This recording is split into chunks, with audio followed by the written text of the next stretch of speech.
Well, it's been a while, so hopefully it's coming through.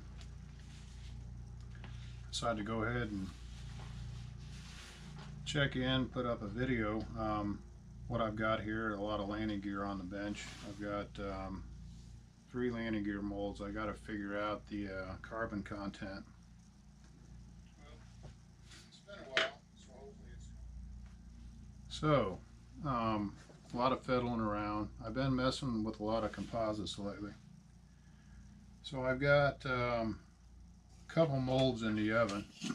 So this is something I was playing around with here. This is a carbon fiber disc and an O-ring. I had aluminum molds to make these discs. It was compression mold, and I wish I didn't have them in the oven right now. But it was a aluminum disc I turned on the lathe. Basically, I came in here and turned the profile of a wheel, which was this right here. So this profile is on the aluminum disc, and then I actually cast from the aluminum disc with the profile on it, a casting. So you just put the carbon against the aluminum disc, and then this backs it up and it compresses the carbon like that. So depending on how you machine this disc is dependent on the profile of your wheel. Now I made this wheel to hold an O-ring. So the O-ring fits the carbon disc, and then this right here is the other half, and that's what encapsulates the O-ring.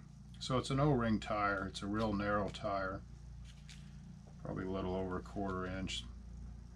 And what has to be done, all this flash has to be trimmed.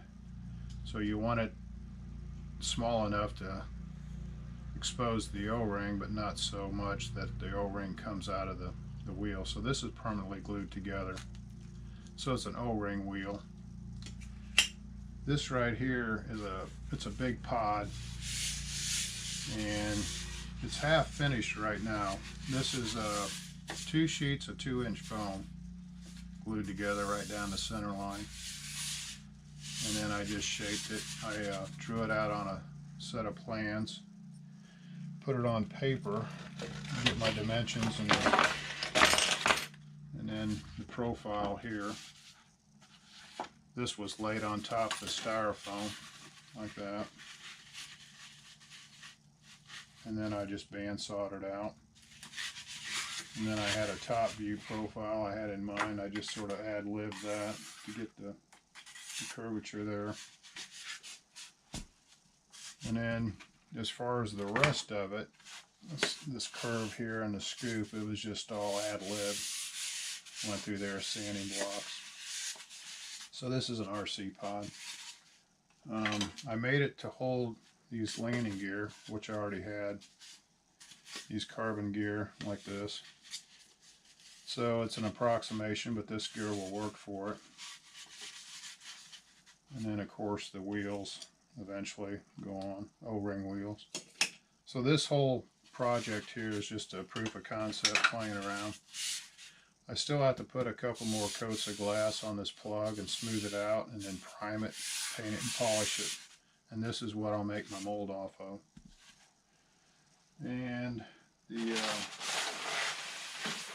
drawing, you probably can't really tell. See if I can get close enough. I sketched it out to where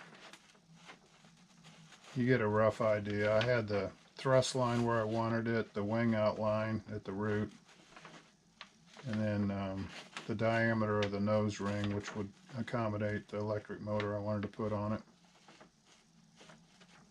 And of course the landing gear location is probably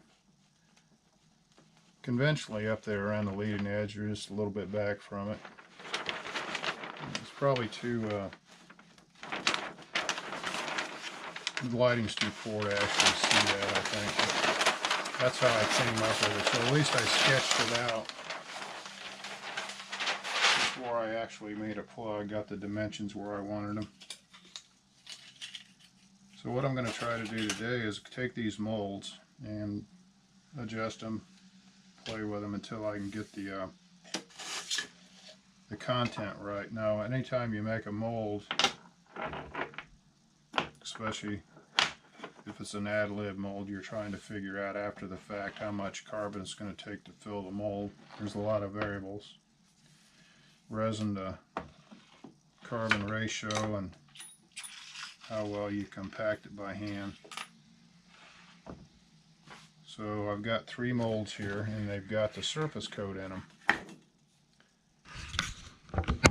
And the surface coat is the HTR 250, which is what the gear is going to be made out of.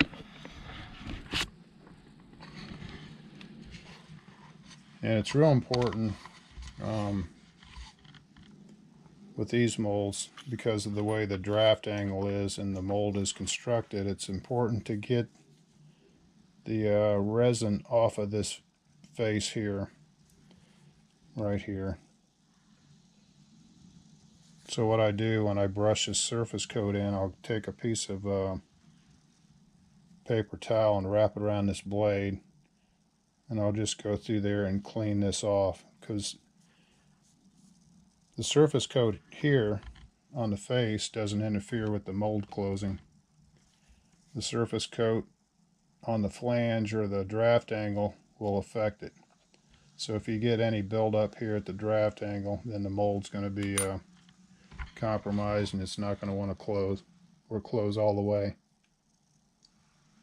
So this is a pod gear for a RC airplane. It's not for this one, it's for a different one. So I got to figure out the content of the carbon that goes in this gear. This here is a narrow gear, a little bit more narrow than the old style. Saves me about 4 or 5 grams, I believe. So the idea behind this is to figure out the ratio of carbon that's going to go in that gear. And let me see, I think I've already made one gear. Let's see what I got here. Here's what the landing gears look like. So this gear came out of this mold. Now the problem with this gear initially, it's still usable. It was short on carbon. It had a couple voids up here. So I sanded the surface coat off and I actually refilled it with carbon. And then I painted it black. So it's not the perfect gear, but it's workable. This is a gear here. This is the way they come out with the flash on them. So this has to be cleaned up. And then of course the flash here, that's got to be ground off. But the surface coat will give you this finish here, and it's intentionally made to be a satin finish. And they could clean this up, whoever decided to put it on the plane, or if I use it, I'll actually probably sand it and paint it. But the surface coat cheats a little bit. It gets you a good finish.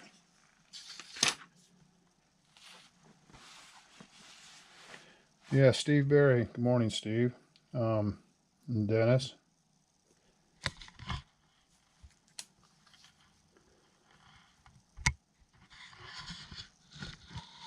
So Dennis wanted to know, what do you do to make the landing gear more or less springy? That's the other option you get when you start laying these things up.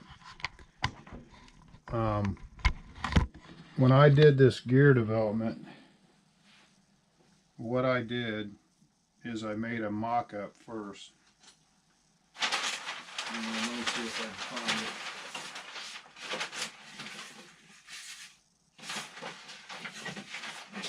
Got a box full of stuff here.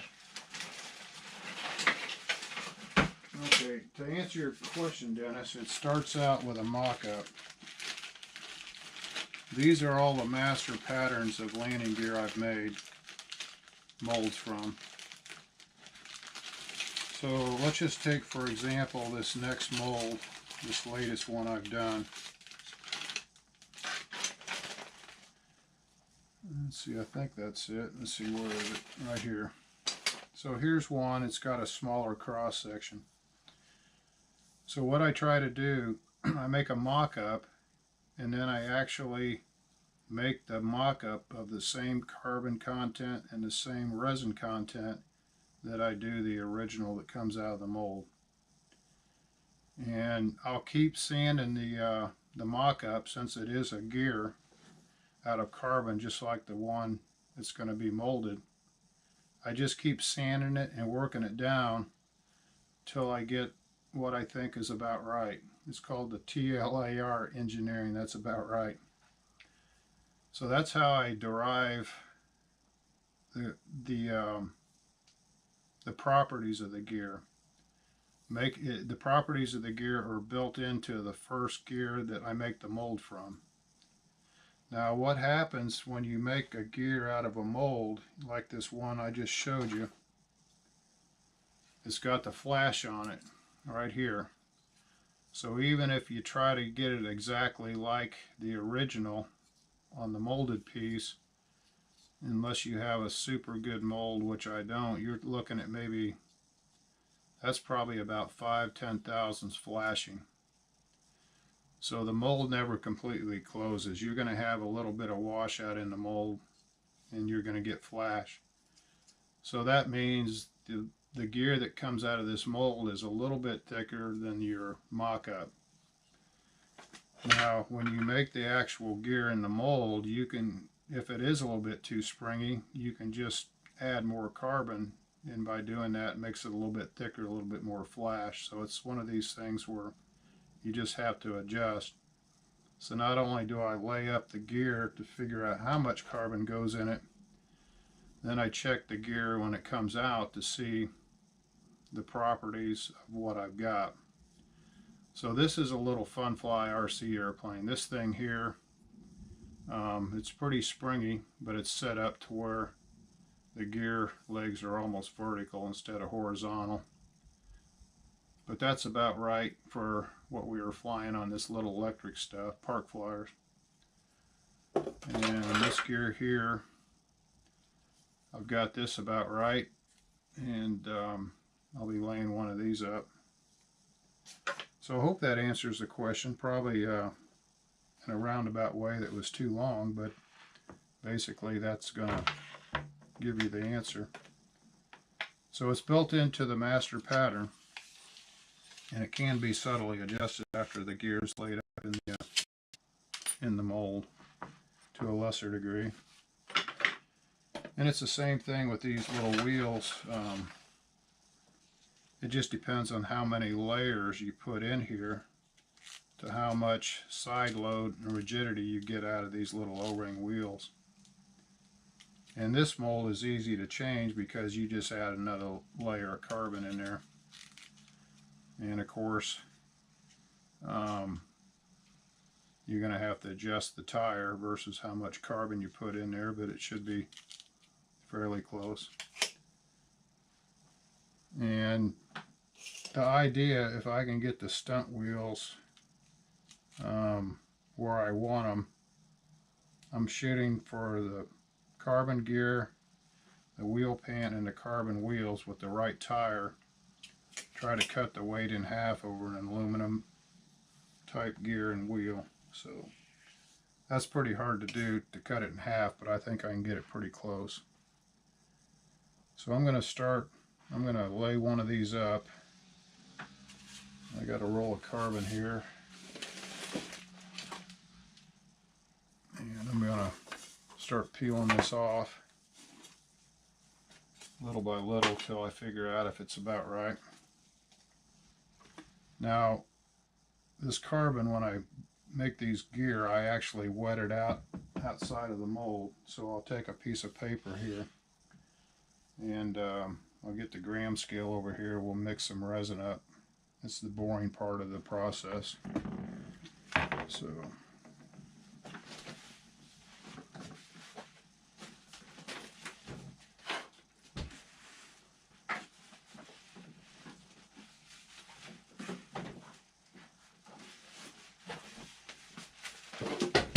like I said, the resin I'm using to build these gear, it's the same resin that I used for the mock-up.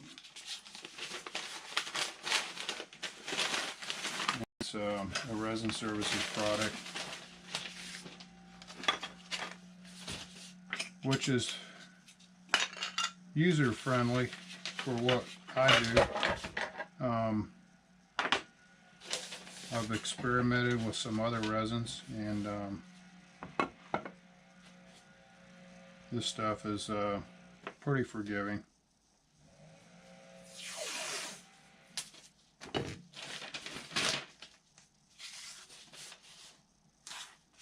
And it's the same thing with the fuselage pods and plugs. You get a pretty good idea how much glass and resin it's going to take, and then you adjust it when you make a few of them.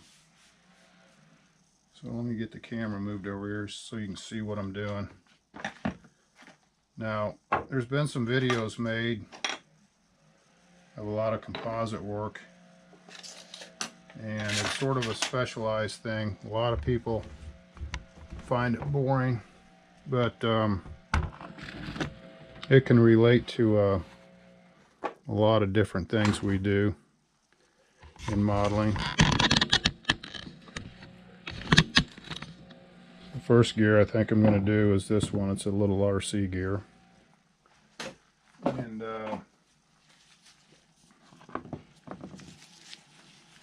it's important, I think, when you do these things, if you can keep a record of what you put in the gear, how much resin, how much tow, and I'll write it down as I go, or make a mental note and then write it down.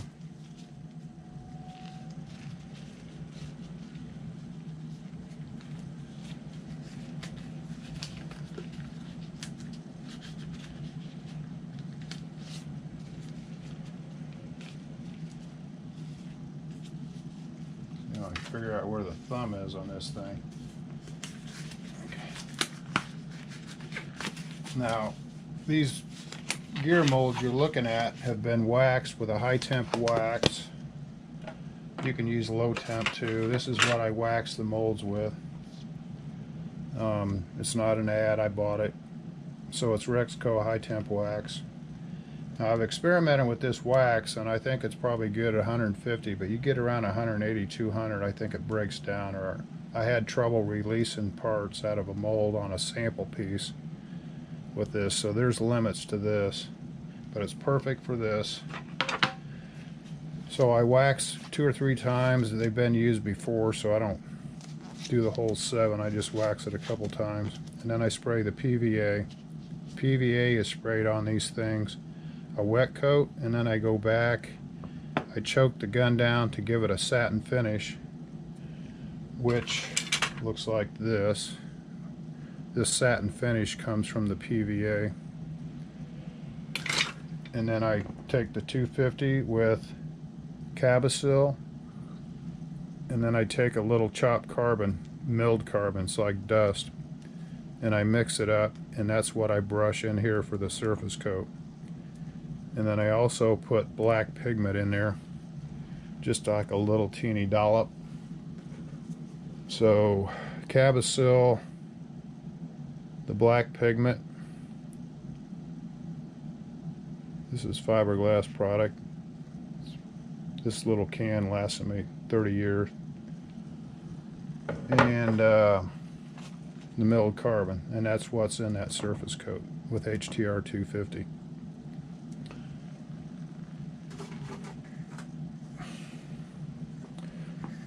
So I can't remember exactly how much resin, but I think this cup is going to be big enough, I think.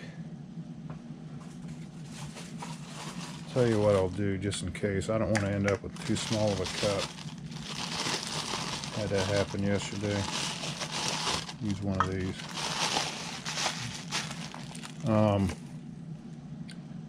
This cup should be 13.5 for the tear weight. Let me double check it.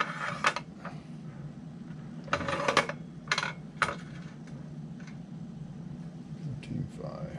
Yep.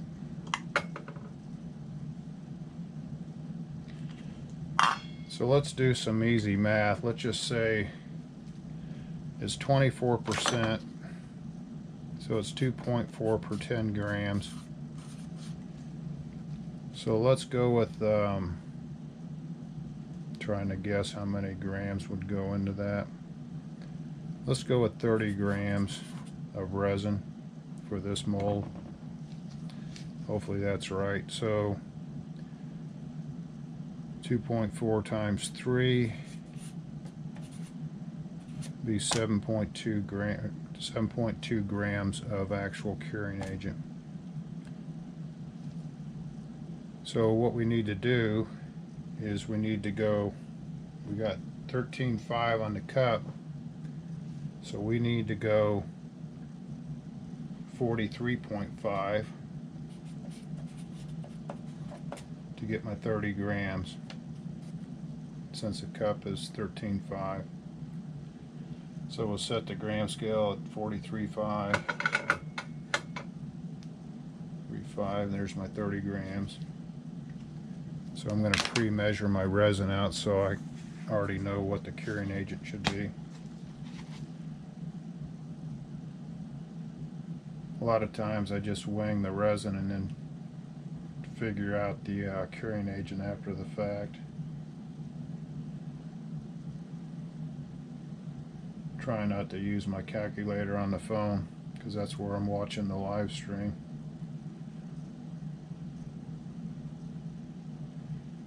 And with this gram scale, if you go slow enough, you can see the beams start to actually bounce up a little bit. There we go. So there's my 30 grams. Now we're going to put 7.2 on top of this. 43.5, 7.2. Be 50.7. So we'll set it to 50.7. You could just say 51 or whatever, but 7/10. So what I did on some of this curing agent, it worked out really good, is on this lid,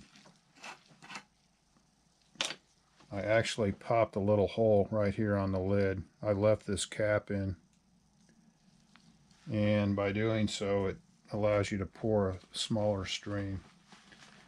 Now one of the tools I used to do that little hole right there, you can do a nail, but I got these nail punches. I always keep one in my pocket when I'm working. So the way this works is use the small end of the nail punch, put it on that cap, and you just pop it, and that will put you a perfect little hole into the cap. Just one of these little crazy little tips. So let's go with the curing agent here. And you notice the holes on top of the can. A lot of times you want to put it here and pour it, but this way you're pouring off the top instead of the bottom of all what's in the can. So you can see how you can control it. Took me a while to figure this out.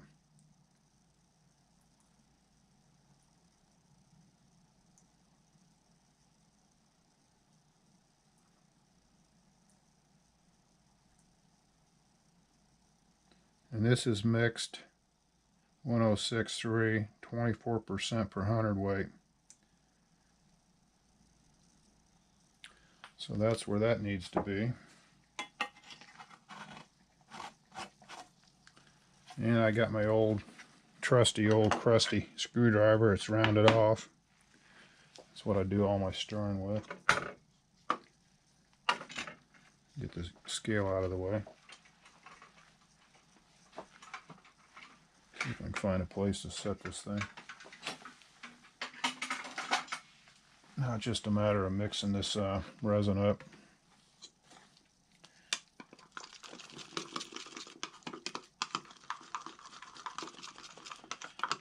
This stuff mixes relatively easy. Now the old casting resin, the stuff that's filled up with a lot of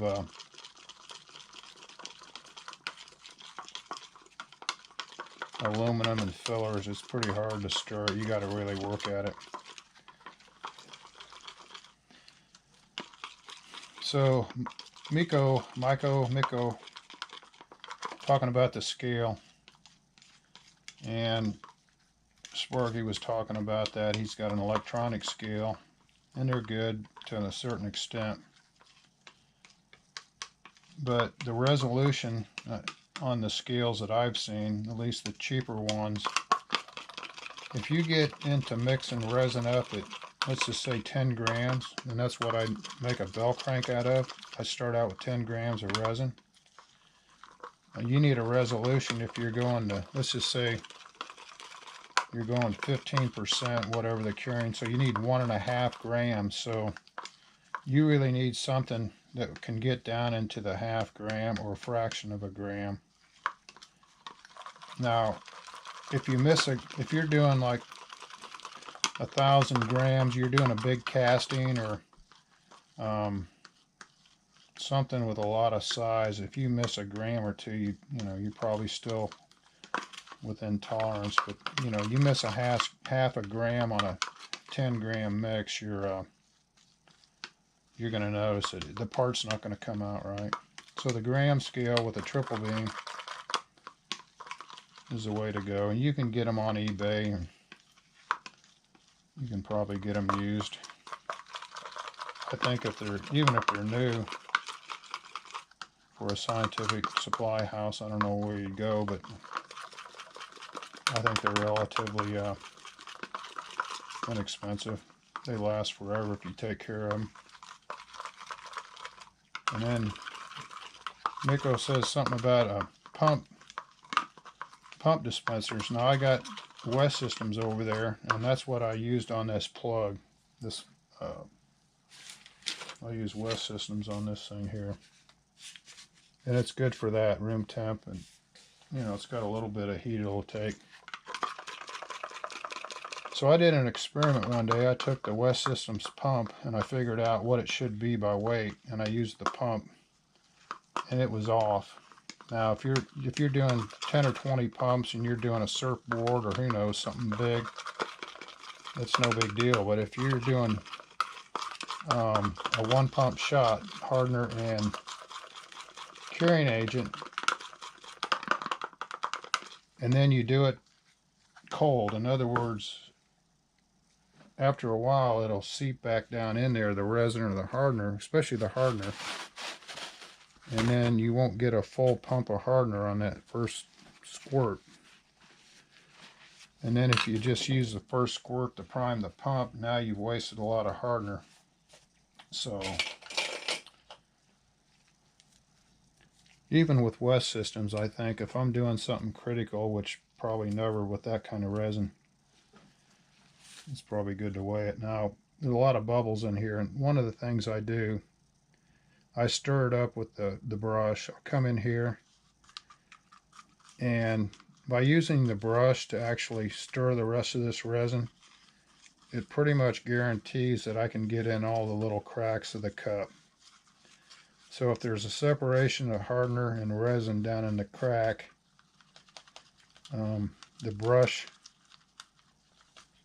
takes care of that. And you can come up the side if you think you've got separation.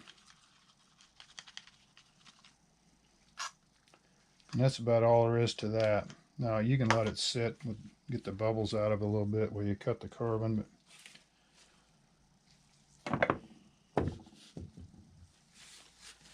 Now Sparky was doing some videos on this stuff, and I'm sure this is redundant, but I'll cover a couple things maybe he missed. So when I cut this carbon, I'm going to cut it a little bit too long. And what will happen after the fact, I'll trim it before I close up the mold. And I'm not going to do all these on camera, I'll just do this one. Now, the other thing is, I missed out on some of the stuff on prepping this mold, but I just wanted to put something out there and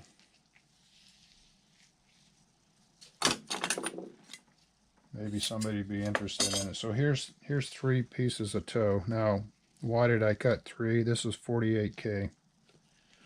I cut 3 because I knew that 3, from experience, is about what it takes to fill that. So on this landing gear, this part of the mold is the narrowest part.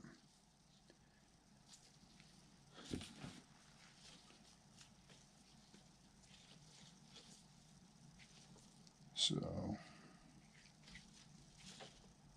any more questions? So anyway, that's how I start out. I start out with enough toe to fill up the bottom of that mold by the axle. Now, once you figure out the recipe to these molds, you don't have to worry about going back and cutting one at a time. You can batch cut this stuff to where it goes a lot quicker.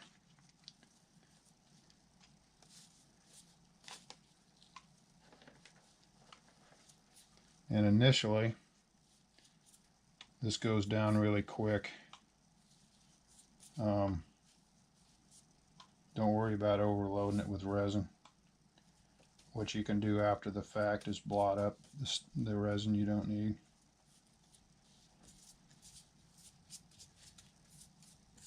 So what works for me is once you wet the toe out, I like to roll it back and forth.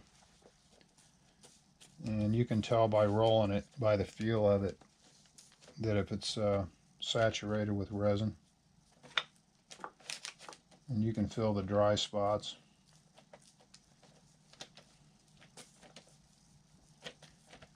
The other thing, if you put this toe in the mold and it's maybe a little bit too resin rich, you can just back up the resin a little bit on the next toe and try to sop up the extra resin in the toe you put in there subsequently. Also, by rolling this toe, you can spread it out so you can feel little hard spots where there's no resin in the toe.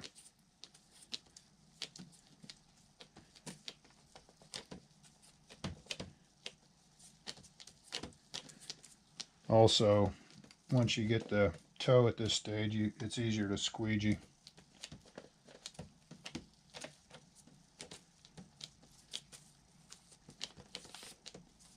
So there's a lot of work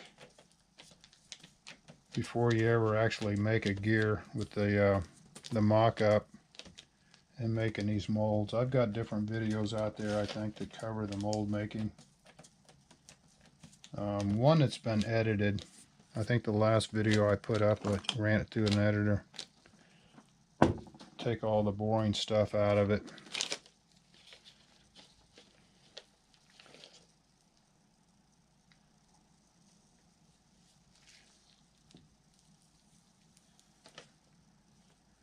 So it's pretty close down here. It looks like I can actually go with probably 2 more pieces of toe, the same length, because I still have more down here I could fill up. And like I said, don't worry about cutting it too long within reason. You're going to trim it later.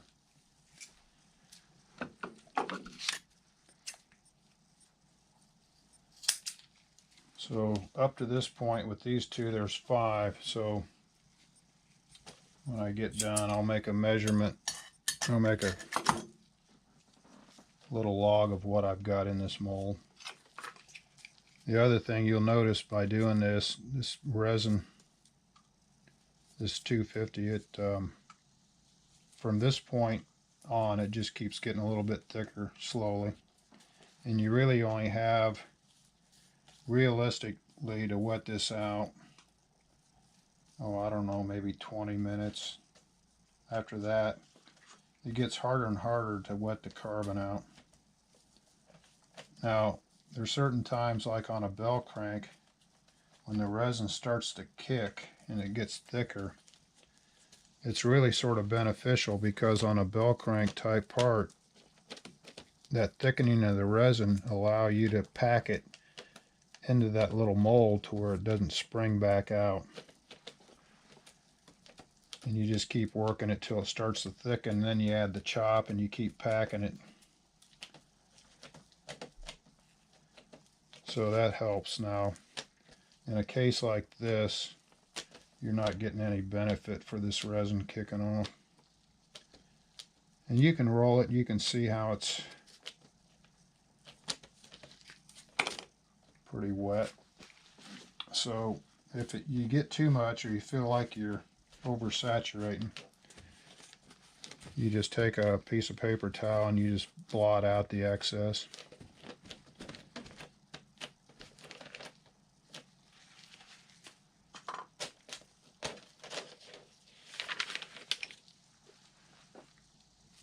One of the advantages of this resin,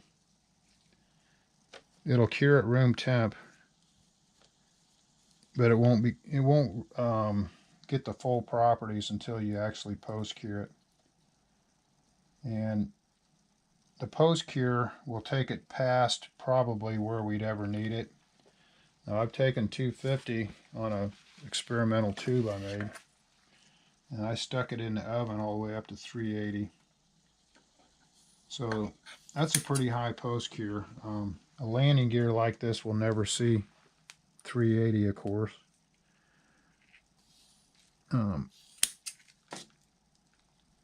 But you're able to post cure this landing gear.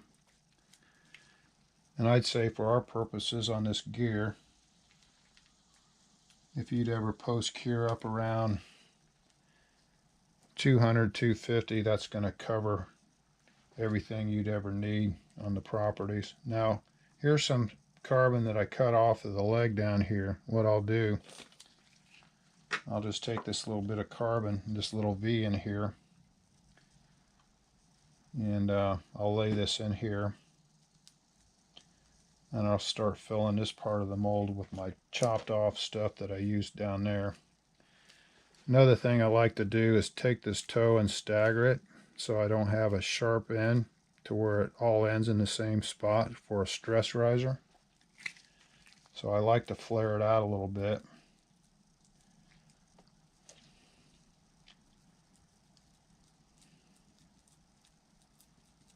So there's a little extra in the V. And now, just by judging this gear and looking at it, I still need more carbon up here around the top of this gear. Down here we're getting pretty close. So I'm going to guesstimate, cut some more carbon, and I'm going to go probably about right in here. So I got 5 pieces at full length, and I'm going to cut one here that's 12 inches. So the 12-inch toe will take me part of the way down, not all the way down. And what I'll do on this piece of toe here is the same thing I did with that. I'll stagger the end, try to get rid of the stress riser.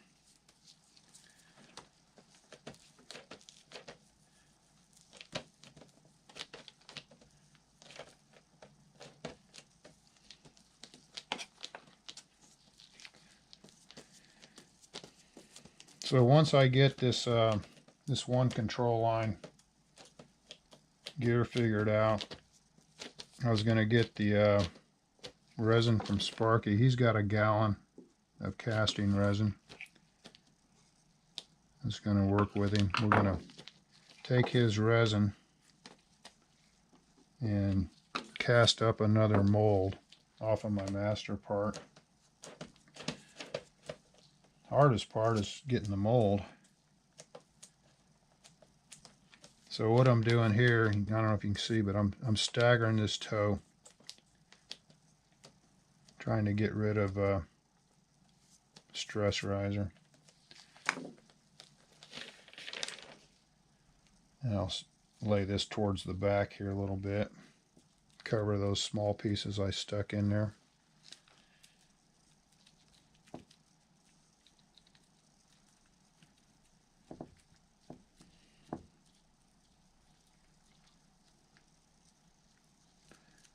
And I guess if you're building one of these things initially, if you overfill the mold, you're probably better off because you can use the gear versus if you underfill it. Now this is just RC Funfly gear, so I don't get worked up too much about how critical it needs to be.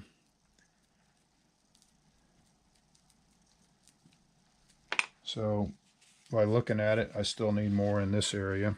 So I got 5 at full length, 1 at 12. I'll come out here to,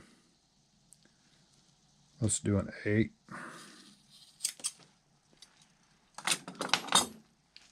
I'll stagger this one a little bit beforehand, make it easier.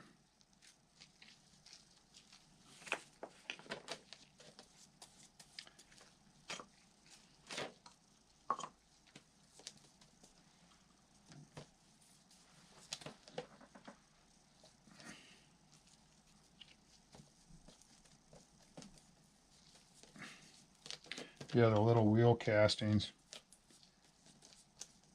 in the oven now, that's sort of laugh. We talking today on the phone, said there's never a better example of somebody trying to reinvent the wheel than this project on this wheel. But what I'm trying to do with this carbon fiber disc is actually come up with something that's maybe half the weight. And I know one of the things that were giving them fits on these stunners, if you flew over a lot of pavement, is the wear of these wear of the tire. And after a while, I know Wendy was going through tires like a race car.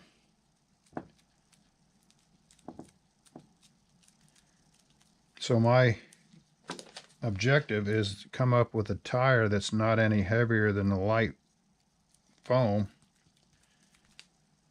because it's a less cross section and half the weight. So the verdict's still out. We'll see what I can come up with. Now when I made this first gear, I fell short right in here. And that's where I didn't have enough carbon. So I'm going to make sure that I get enough carbon in there. So I'm going to put 1, 2, 3. Let's see. Let's put a couple 3s in there. I felt that that's where I came up short before.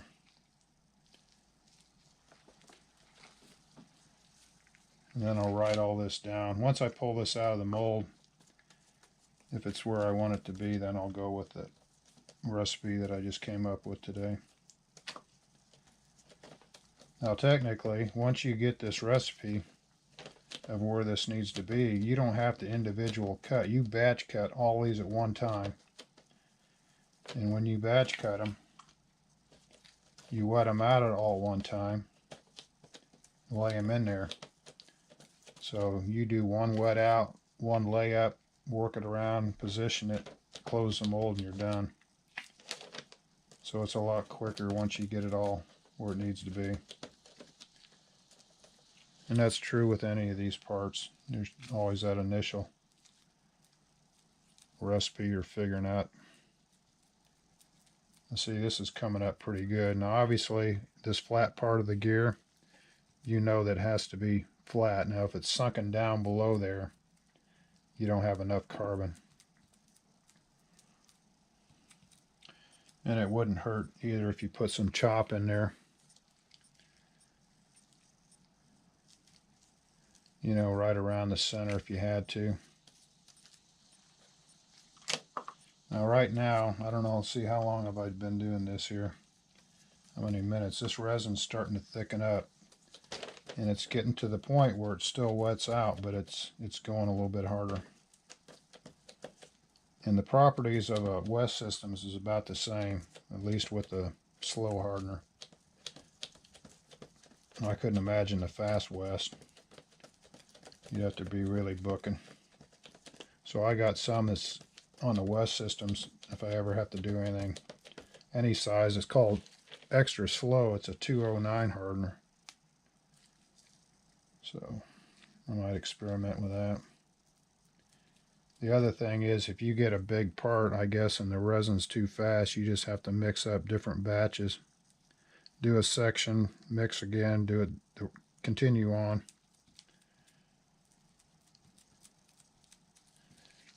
So I think this is where I want to be.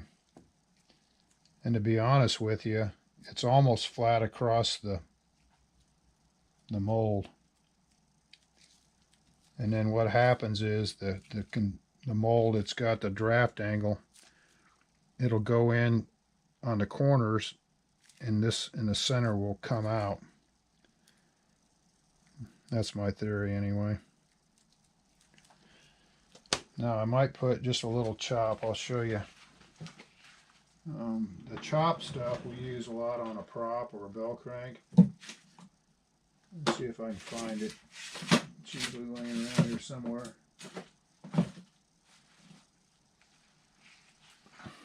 If not, I'll cut some up. Looks like I'll cut it up. So I just take a little bit of carbon. And let's come down here and chop up 3/16, quarter, eighth. I got a little tub, it's already chopped up. I'll just use this.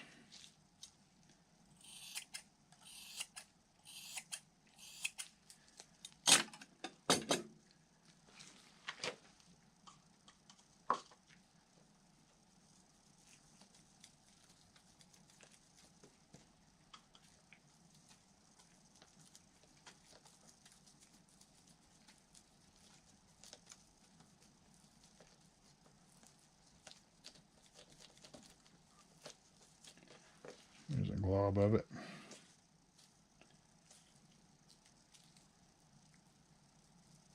The other thing, I think by adding some chop in certain areas, it allows some strength to keep it from splitting. So if you have maybe a prop and you put some chop in there, the prop in that, maybe the tip or whatever, is not as prone to splitting.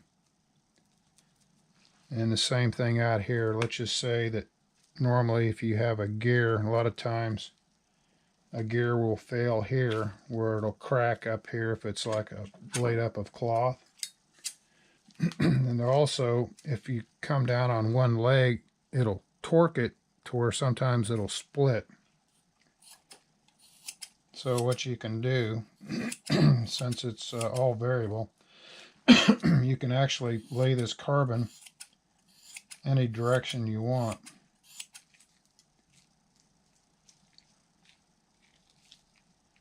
So what I'm going to do is make a little bit more. Chop this up, and I'm going to put it down here towards the axle.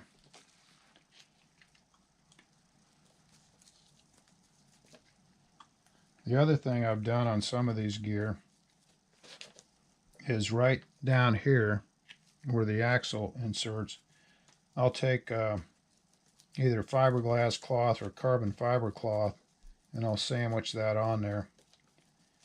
And that way it adds a little bit of cross strength.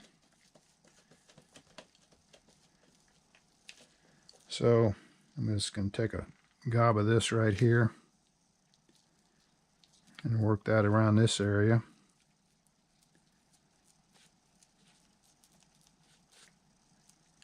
Now, one of the things I want to do, and it's really not important structurally, and it's probably detrimental if you do too much, is the actual cloth.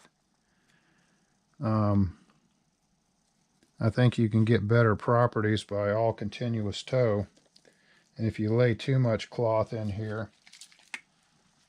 I think that it's probably strength going in the wrong direction. You need the carbon to run this way, not forward to aft. Now, one of the things you probably could do is run it on a bias, so you could have the carbon going at an angle to get rid of the torsion.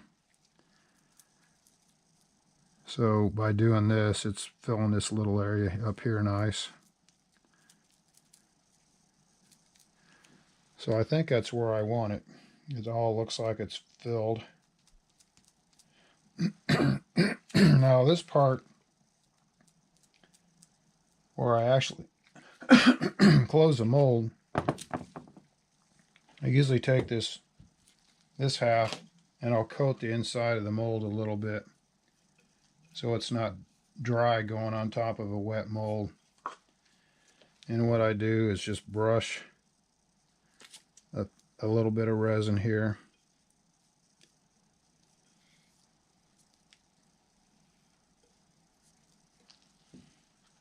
And I think probably helps it slide together.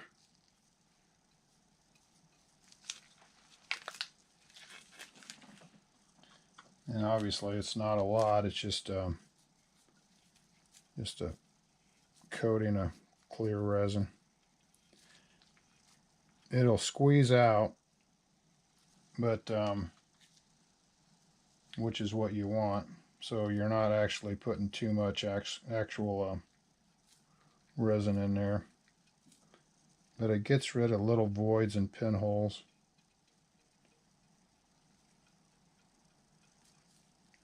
Now this isn't the only way to do this gear. I've seen a lot of really nice gear made, you can tell different ways, but I think if you're doing it with the minimum amount of tooling and stuff in a home shop, this is probably as good as any.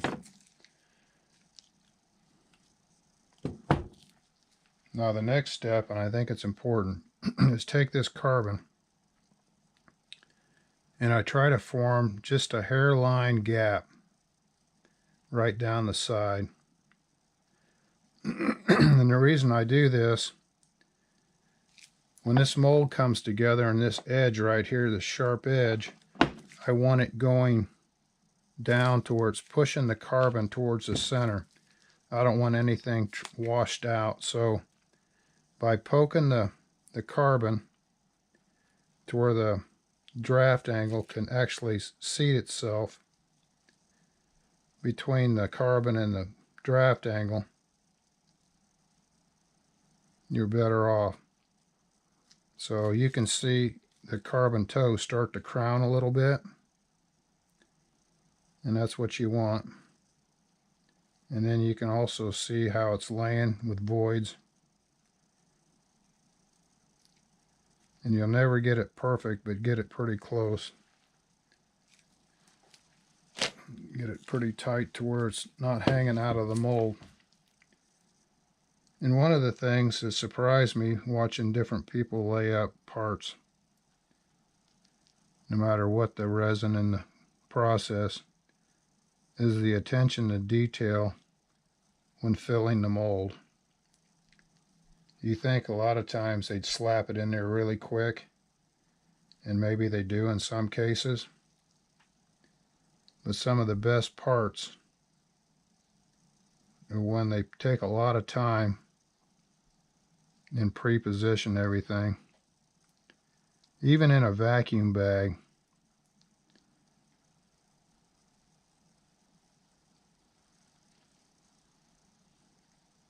so I try to smooth out any low spots. and almost make it look like a gear before the mold halves close. And try to get exactly what I want. And then when the mold closes, then it's just the final little form. And that's about it. You get it to that stage and it's ready to close. Now, with the mold being like this with the little V in it, it's easy to keep aligned. Now, all these molds have got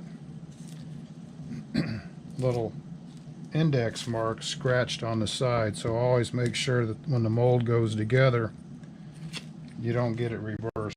It'd be easy to do with a mold that has like a flat plate without a V in it. So now I'm going to round up some clamps.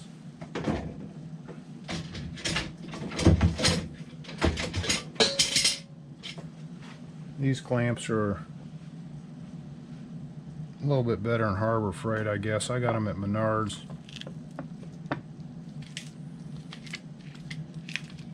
These were I think 11 bucks a piece, 12.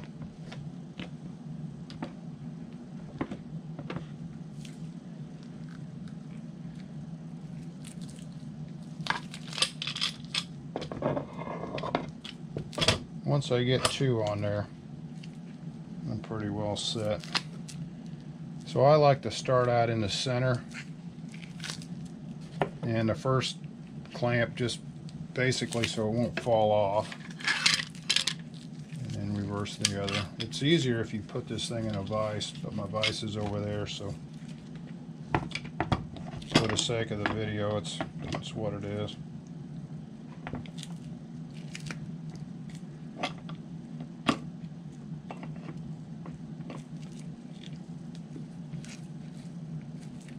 So think of it like tightening lug nuts on a car, I guess. You go around, slowly tighten one at a time, opposing.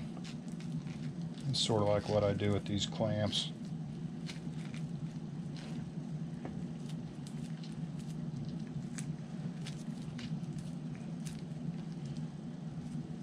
So even barely finger tighten, I can hear and I can feel it squish.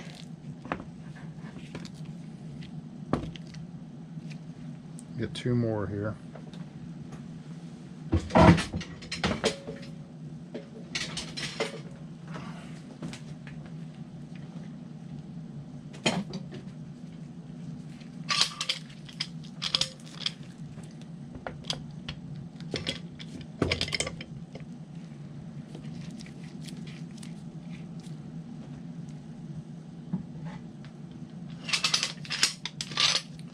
So once you get it all clamped up, the weight of your mold doubles.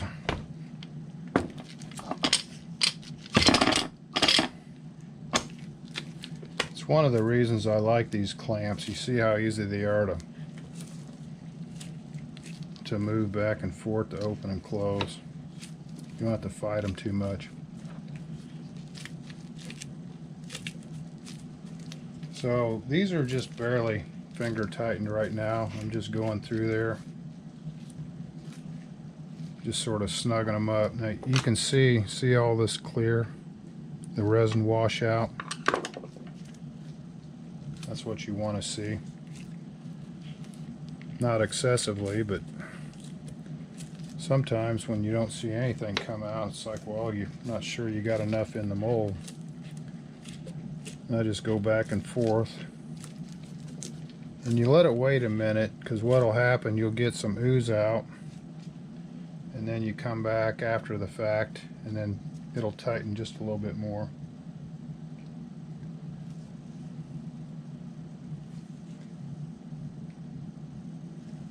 Now, the other part, the last thing I do, I've got tabs here that go on the end. And I'm going to get another clamp and I'm going to clamp the ends on there. I'll show you how to do that.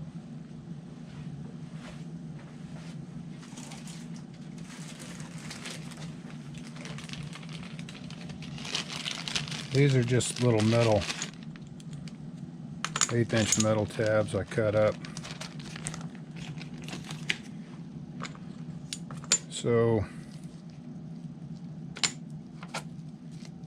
I think, I'm not sure when the last time I cleaned and waxed those, but what I'm going to do is I'm going to wipe a little bit of wax on them. Now, I've never had good luck with waxing a mold without PVA, just pure wax and getting a decent release, especially when it's a composite mold. Now, waxing plastic and metal and so forth, I've had good luck because there's no cross-linking going on. This is just a little bit of insurance. I'm sure they'd pop off, but I'll do this anyway.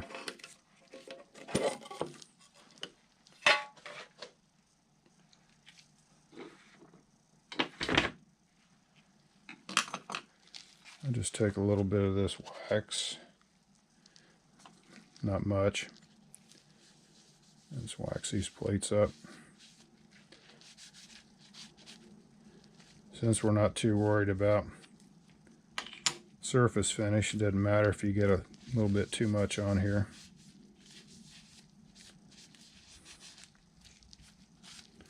I'm not worried about swirls or anything. Wax both sides.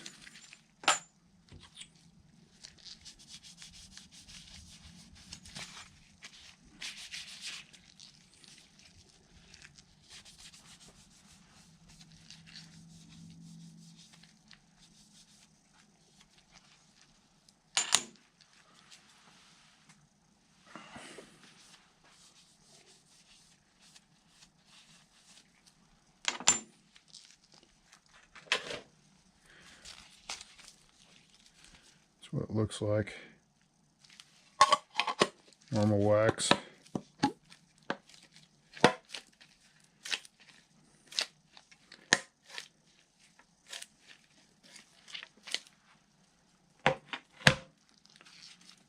Let's see if I can flip this thing over.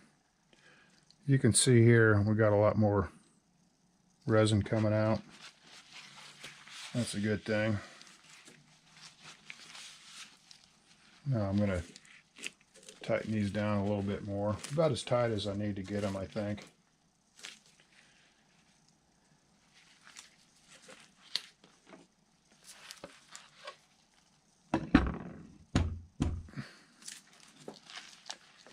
See more here.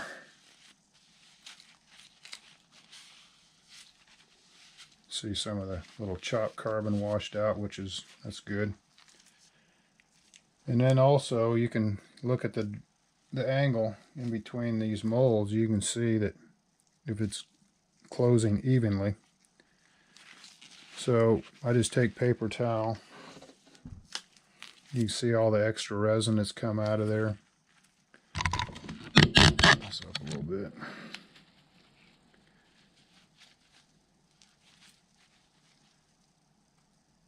And I blot that extra up.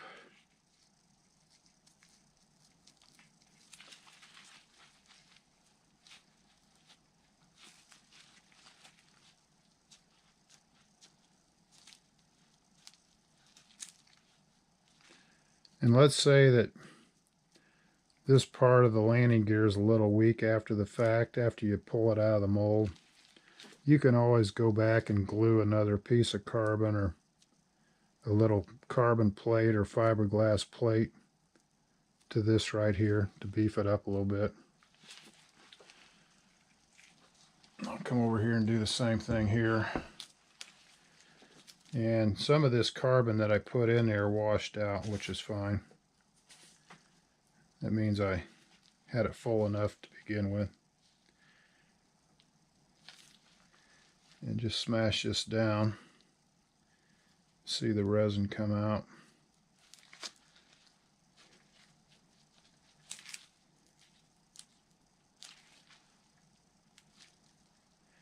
Now there is a gear out there, and I think Mejlik made it. it looked like it was all one or two-piece mold instead of four. It didn't look like they had plates that went on the end at all. This piece came all the way over. I'm not sure exactly the configuration of the mold. This parting line on this landing gear could be altered to where it's not a trough, it's more flat. And you could probably do some things, experiment, maybe to speed up the process. So this was a little long. I'm going to trim about 1/8 off of there.